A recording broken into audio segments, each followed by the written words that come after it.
রাত তখন প্রায় 2:17। বাইরে ঝড় হচ্ছিল, আকাশে বিদ্যুৎ চমকাচ্ছিল বারবার। রাস্তার পাশের গাছগুলো এমনভাবে দুলছিল যেন কেউ অন্ধকারে দাঁড়িয়ে সেগুলো টেনে ধরছে। আমি আর রাকিব বাইকে করে ফিরছিলাম। হঠাৎ বাইকটা বন্ধ হয়ে গেল। রাস্তার পাশে একটা পুরনো বিল্ডিং দেখা যাচ্ছিল, ভাঙা দেয়াল, মরিচা ধরা গেট, উপরে বড় বড় অক্ষরে লেখা মনোয়ারা মানসিক হাসপাতাল। রাকিব ফিসফিস করে বলল, এই হাসপাতালটা তো অনেক আগেই বন্ধ হয়ে গেছে। আমি ফোন বের করে ফ্ল্যাশলাইট জ্বালালাম। গেটের সামনে দাঁড়াতেই একটা অদ্ভুত গন্ধ নাকে এলো, পচা ওষুধ আর পুরনো রক্তের মিশ্র গন্ধ। হঠাৎ উপরের একটা জানালায় সাদা কাপড় পরা কাউকে দাঁড়িয়ে থাকতে দেখলাম। 1 সেকেন্ড, তারপর নেই। রাকিব ভয় পেয়ে বলল, চল এখান থেকে চলে যাই। কিন্তু তখনই হাসপাতালের ভেতর থেকে একটা মেয়ের চিৎকার ভেসে এলো, একটা ভয়ঙ্কর চিৎকার, যেন কাউকে জীবন্ত কেটে ফেলা হচ্ছে। আমার পুরো শরীর ঠান্ডা হয়ে গেল। রাকিব কাপা গলায় বলল, ভেতরে কেউ আছে। বৃষ্টি আরও জোরে পড়তে শুরু করলো। বাধ্য হয়ে আমরা গেট ঠেলে ভেতরে ঢুকলাম। গেটটা খোলার সময় এমন শব্দ হলো যেন বহু বছর পর কেউ সেটা ছুঁয়েছে। ভেতরে ঢুকেই দেখি দেয়ালে পুরনো রোগীদের ছবি ঝুলছে, কিন্তু সব ছবির চোখ কালো কালি দিয়ে মুছে ফেলা। একটা ছবির নিচে লেখা ছিল, রোগী 44, রাত 3টের পর কখনো দরজা খুলবেন না। আমি থেমে গেলাম। ঠিক তখনই উপরে কোথাও থেকে ঠক ঠক ঠক শব্দ আসতে লাগলো, ধীরে, নিয়মিত, যেন কেউ লাঠি নিয়ে মেঝেতে আঘাত করছে। রাকিব বলল, ভাই, কেউ হাঁটছে। আমরা সিঁড়ির দিকে এগোলাম। হাসপাতালের ভেতর এত অন্ধকার ছিল যে ফ্ল্যাশলাইট ছাড়া কিছুই দেখা যাচ্ছিল না। হঠাৎ আমার ফোনের আলোটা কয়েকবার ব্লিঙ্ক করতে লাগল। 1 বার, 2 বার, তারপর আলোটা নিভে গেল। চারপাশ সম্পূর্ণ অন্ধকার।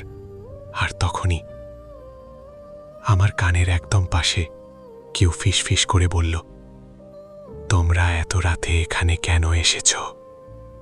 আমি চিৎকার দিয়ে পিছনে ঘুরলাম। কেউ নেই। কিন্তু রাকিব তখন দেয়ালের দিকে তাকিয়ে জমে গেছে। আমি বললাম, কি হয়েছে? সে কাপা আঙুল দিয়ে সামনে দেখালো। দেয়ালে ঝোলানো রোগীদের ছবিগুলোর মধ্যে একটা ছবির মুখ বদলে গেছে। এখন সেখানে আমার নিজের ছবি, আর ছবিটার নিচে রক্ত দিয়ে লেখা, নতুন রোগী এসে গেছে। হঠাৎ উপরের ফ্লোর থেকে দৌড়ানোর শব্দ আসতে লাগল, অনেকগুলো পায়ের শব্দ, ধূপধাপ ধূপধাপ ধূপধাপ, যেন কেউ আমাদের দিকে ছুটে আসছে। রাকিব চিৎকার করে বলল, দৌড়। আমরা সিঁড়ি দিয়ে নিচে নামতে শুরু করলাম। কিন্তু নিচে এসে দেখি, যে দরজা দিয়ে আমরা ঢুকেছিলাম সেটা বাইরে থেকে বন্ধ। তারপর পুরো হাসপাতালের লাইট একসাথে জ্বলে উঠল, লাল রঙের আলো। আর করিডোরের শেষ মাথায় দাঁড়িয়েছিল একজন নার্স। তার মাথা অস্বাভাবিকভাবে বাঁকা, হাতে মরিচা ধরা একটা সিরিঞ্জ, আর তার মুখে অদ্ভুত হাসি।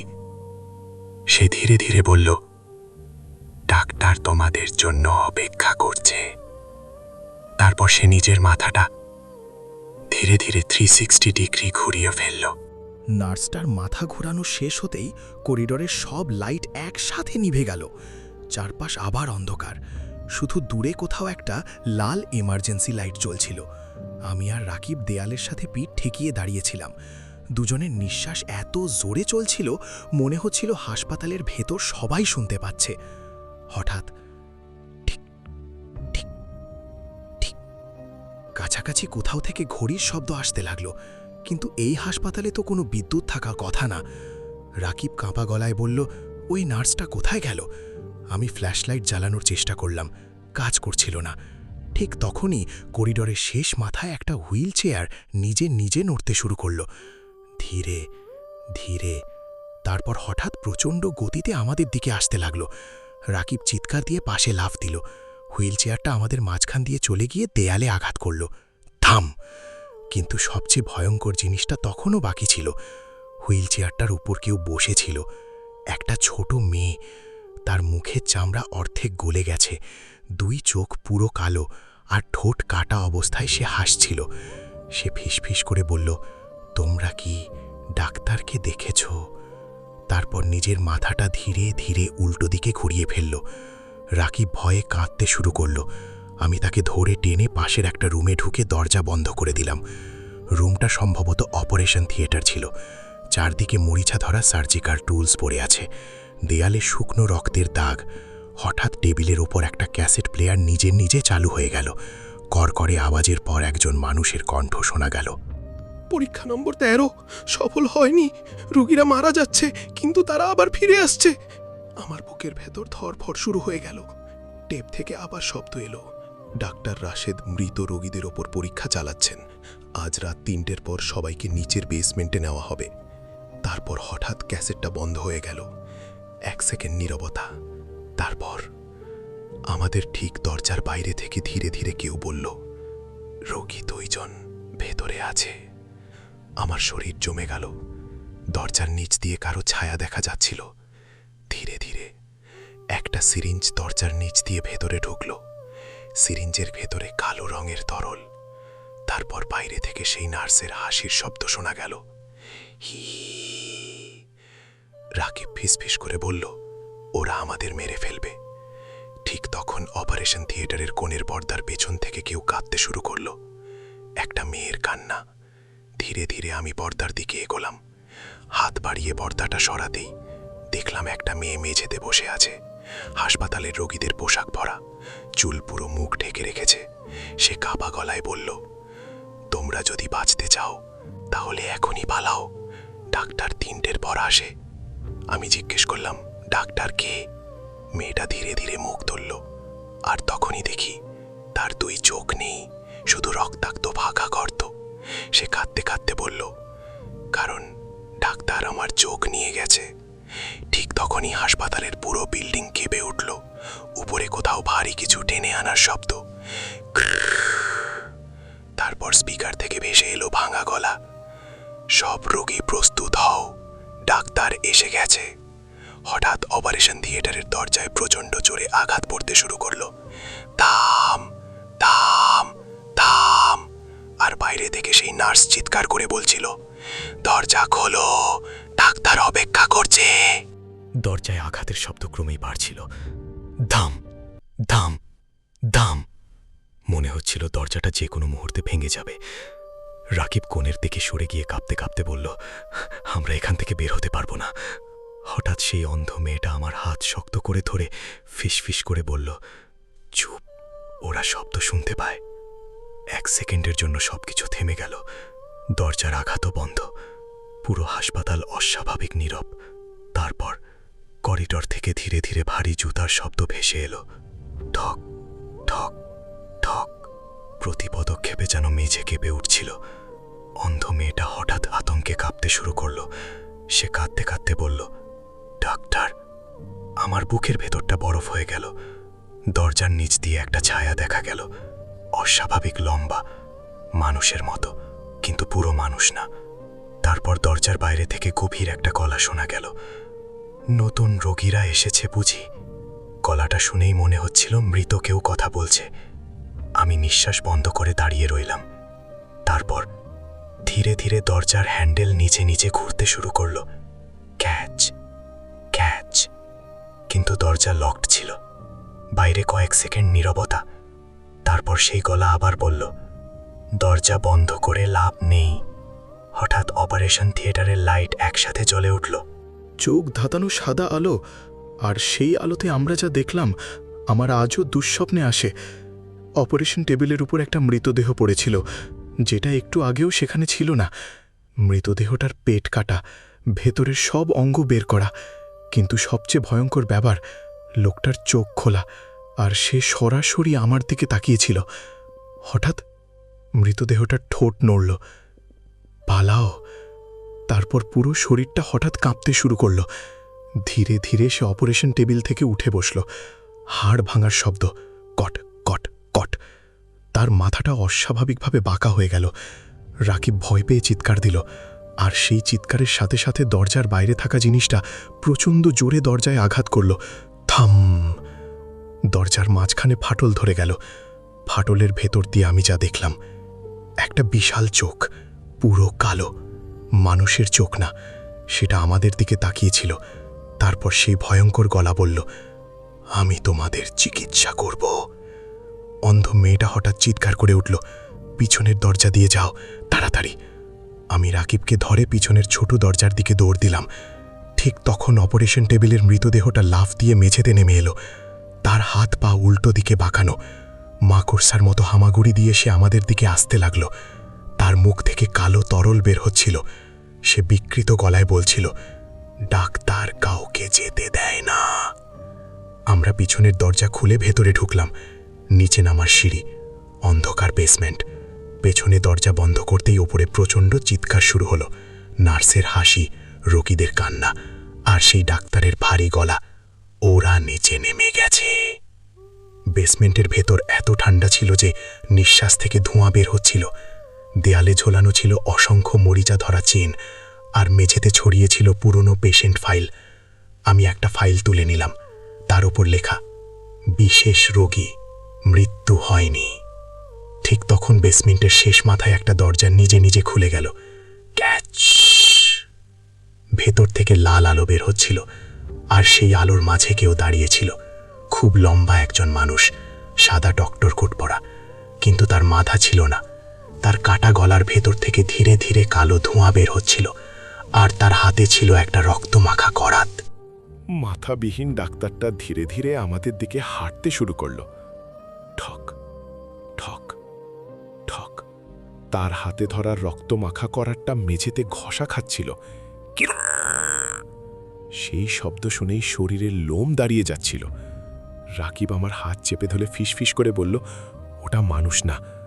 আমি উত্তর দিতে পারলাম না, কারণ ঠিক তখনই ডক্টর কোটের ভেতর থেকে অদ্ভুত একটা শব্দ আসতে লাগলো, যেন অনেকগুলো মানুষ একসাথে ফিসফিস করছে। আমাদের চোখ ফেরত দাও, আমাদের বাঁচাও, ও আমাদের মেরে ফেলেছে। হঠাৎ মাথাবিহীন ডাক্তারটা থেমে গেল। তার কাটা গলার ভেতর থেকে ধীরে ধীরে একটা হাত বের হতে শুরু করলো। মানুষের হাত না, কালো পোড়া লম্বা আঙুল। হাতটা বের হয়ে বাতাসে কিছু খুঁজতে লাগলো। তারপর সোজা আমাদের দিকেই ইশারা করল, আর সঙ্গে সঙ্গে বেসমেন্টের চারপাশ থেকে অদ্ভুত শব্দ ভেসে এলো। চেন নড়ার শব্দ, কারো কান্না, কারো হাসি। আমি ফ্ল্যাশলাইট জ্বালাতেই দেখি দেয়ালের সাথে চেন দিয়ে বাঁধা অসংখ্য মানুষ দাঁড়িয়ে আছে। না, মানুষ না, তাদের শরীর শুকিয়ে গেছে, চোখ উপড়ে ফেলা, মুখ সেলাই করা, কিন্তু তারা সবাই একসাথে আমাদের দিকে তাকিয়েছিল। হঠাৎ তাদের একজন মাথা তুলে কাঁপা গলায় বলল, নতুন রোগী এসেছে। তারপর বাকিরাও একসাথে বলতে শুরু করল, নতুন রোগী এসেছে, নতুন রোগী এসেছে। পুরো বেসমেন্ট সেই শব্দে কেঁপে উঠল। রাকিব আতঙ্কে চিৎকার করে দৌড় দিল, রাকিব দাঁড়া! কিন্তু সে শুনল না। সে অন্ধকার করিডরের দিকে ছুটতে লাগলো। ঠিক তখন সিলিংয়ের উপর থেকে কিছু একটা তার উপর ঝাঁপিয়ে পড়ল। ধপ! রাকিব মাটিতে পড়ে গেল। আমি ফ্ল্যাশলাইট তাকাতেই দেখি ওই ছোট মেয়েটা যে হুইল চেয়ারে বসেছিল, এখন সে সিলিংয়ে মাকড়সার মতো ঝুলে আছে। তার মুখ পুরো খুলে গেছে। মানুষের মুখ এত বড় হতে পারে না। সে রাকিবের গলার উপর বসে বিকৃত গলায় বলল, ডাক্তার তোমাকে পছন্দ করেছে। তারপর সে নিজের লম্বা আঙুল রাকিবের চোখের দিকে নিতে শুরু করলো। রাকিব চিৎকার করতে লাগলো। আমি পাশে থাকা মরিচা ধরা পাইপ তুলে মেয়েটার দিকে আঘাত করলাম। দাম! সে বিকট চিৎকার দিয়ে সিলিংয়ের অন্ধকারে মিলিয়ে গেল। রাকিবের চোখের পাশ দিয়ে রক্ত পড়ছিল। সে কাঁদতে কাঁদতে বলল, ও আমার চোখ নিতে চাইছিল। ঠিক তখন বেসমেন্টের লাল আলো হঠাৎ নিভে গেল। পুরো অন্ধকার। 1 সেকেন্ড, 2 সেকেন্ড, তারপর আমাদের একদম পেছন থেকে ভারী নিঃশ্বাসের শব্দ এলো। হু! ধীরে ধীরে আমি ফ্ল্যাশলাইট পিছনে ঘুরালাম, আর যা দেখলাম, মাথাবিহীন ডাক্তারটা আমাদের ঠিক পেছনে দাঁড়িয়ে, এত কাছে যে তার কোট থেকে পচা মাংসের গন্ধ আসছিল। তার কাটা গলার ভেতর থেকে এবার একটা চোখ বের হয়ে এলো, একটা বিশাল চোখ। সেটা সরাসরি আমার দিকে তাকিয়েছিল।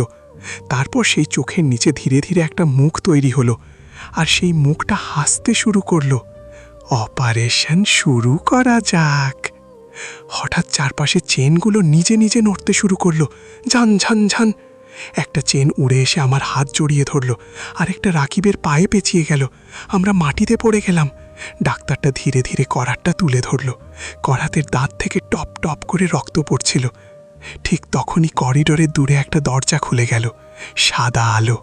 আর সেই আলোর ভেতর দাঁড়িয়েছিল ওই অন্ধ মেয়েটা, কিন্তু এবার তার চোখ আছে। সে চিৎকার করে বলল, ওর আসল মাথা খুঁজে বের করো, না হলে কেউ বাঁচবে না।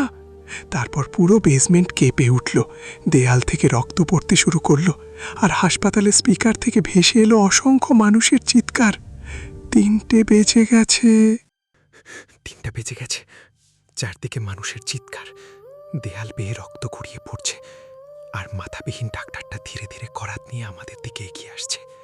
আমার হাত তখনও চেন দিয়ে বাঁধা। রাকিব কাঁদছিল, আমরা মারা যাব।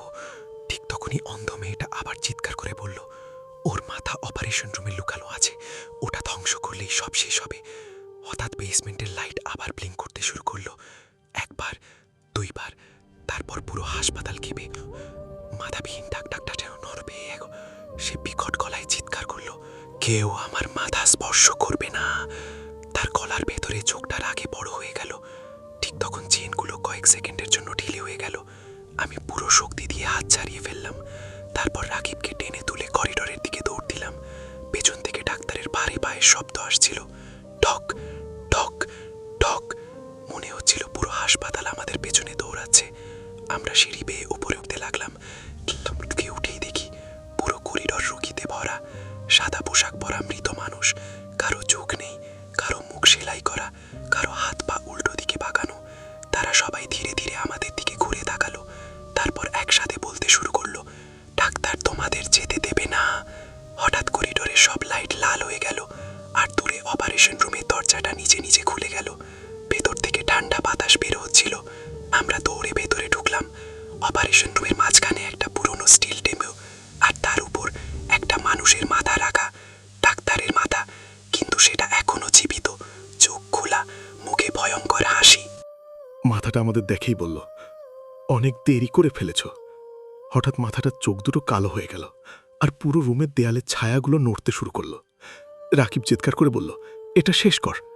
আমি পাশে থাকা একটা অক্সিজেন সিলিন্ডার তুলে মাথাটার দিকে ছুঁড়ে মারলাম। ধাম্মাম, মাথাটা মেঝেতে পড়ে গেল। তারপর বিকট চিৎকার, এমন চিৎকার আমি জীবনে শুনিনি। মনে হচ্ছিল 1000 মানুষ একসাথে কাঁদছে।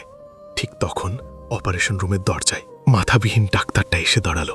সে পাগলের মতো হাত নাড়ছিল, তার গলার ভেতরে চোখটা কাঁদছিল। না না না!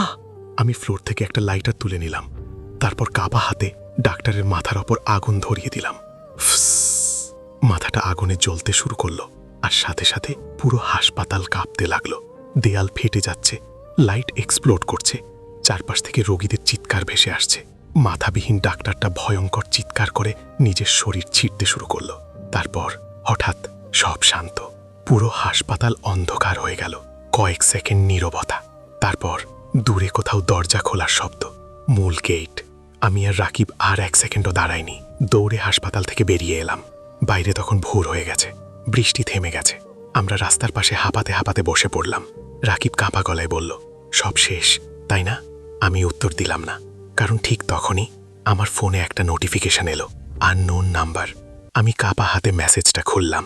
সেখানে শুধু লেখা ছিল, রোগী 44 পালিয়েছে, আর নিচে একটা ছবি, হাসপাতালের ভেতরের।